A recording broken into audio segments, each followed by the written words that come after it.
কাঁঠালতলী তিলভূম পূর্ত সড়কে জমা জল নিকাশে এগিয়ে আসতে দেখা গেল না কাউকে। বাধ্য হয়ে জলাবদ্ধ অবস্থা থেকে পরিত্রাণ পেতে স্থানীয় যুবকরা অস্থায়ীভাবে জল নিষ্কাশনের ব্যবস্থায় হাত লাগালেন। জমা জলের স্থায়ী সমাধানের জন্য মন্ত্রী কৃষ্ণেন্দু পাল সহ সংশ্লিষ্ট কর্তৃপক্ষের হস্তক্ষেপ কামনা।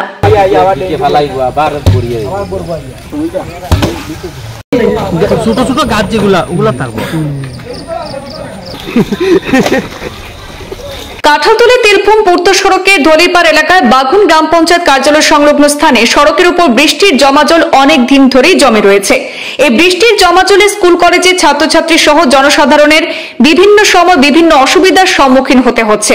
এই সমস্যার কোনো শেষ নেই, কিন্তু সেই জমা জল নিকাশে এখনো পর্যন্ত কাউকে এগিয়ে আসতে দেখা যায়নি।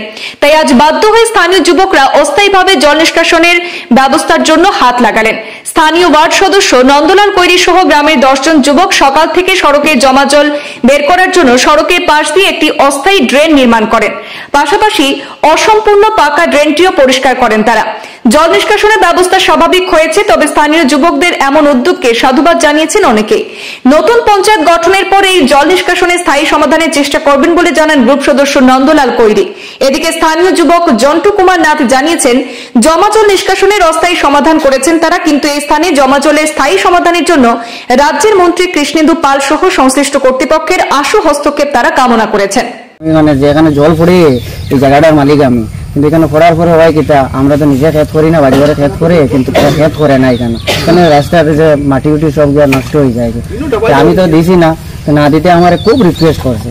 রিকোয়েস্ট বলতে মানে জিনিসটা বুঝাইলো, বুঝানি পরে তার কথায় আমি হইলাম নেওয়ার যেতে পারি। ও আজকে সকালে তার উদ্যোগে গিয়া হইলাম নেওয়া, আমিও কোদাল এখান লইয়া বার হয়েছি। সবে মিলিয়ে আমরা 8-10 জন আশেপাশের যুবক সব লইয়া আমরা করি। কিন্তু ওটা আর কি একটা জিনিস চিন্তা করি, পঞ্চায়েতের সামনে এরকম অত দিন থাকি, মানে এটা একটা বাবার বিষয়।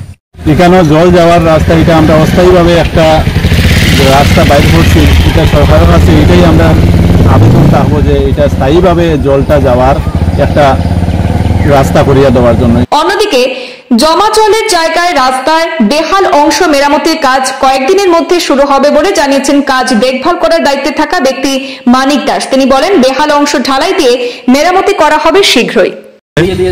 রাস্তার ড্রেন আছেন না, তাই আমরা আসেছিলাম আগে একদিন ওনার লোকালের সঙ্গে যোগাযোগ করে, রাস্তার ড্রেনের কোনো আমরা জায়গা পাই নাই।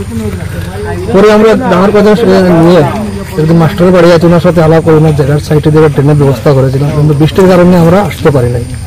আজকে এখানে শুনেছি যে প্রচুর জায়গা হয়েছে, গাড়ি ঘোড়া চলতে অনেক অসুবিধা আছে শুনে আমি লেবার নিয়ে আসে দেখি ওরাও ড্রেন করছে, আমারও লেবার লাগছে। ড্রেনটা ক্লিয়ার হয়েছে এখানে মেম্বারের মার্কেটে।